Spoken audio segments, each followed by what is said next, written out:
In the span of 3 years, over 600 hands came together to create and stitch quilt panels to send a message about connection, healing, and no more violence.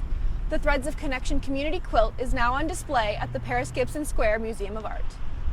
At 167 feet long, 669 squares were crafted by individuals of all ages, spanning from ages 1 to 96. Prompts given to them include what is safety, connection, healing? How do we prevent violence? So the quilt is made out of all old bed sheets, which is a pretty interesting layer of the context of violence in general.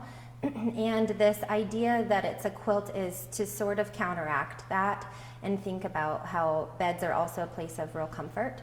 This quilt really spans those ideas of how do we prevent violence, but what is on the other side of violence, which is healing and its connection and its safety. The first 2 years of the project consisted of gathering the completed quilt squares from drop boxes and outreach to the community organizations. For the past year, volunteers have been stitching the squares together. Through the prevention of violence in a community, we are all connected. And so that is why we titled it Threads of Connection, is because that running stitch is really what's connecting all of us as individuals. For the purpose of the display and giving pieces of the quilt back to the organizations that worked on it, the quilt is partly broken up into panels. After this week, the quilt will be taken apart to be distributed throughout the community. For more information on the Threads of Connection, visit our website. I'm Anissa Kumar, MTN News.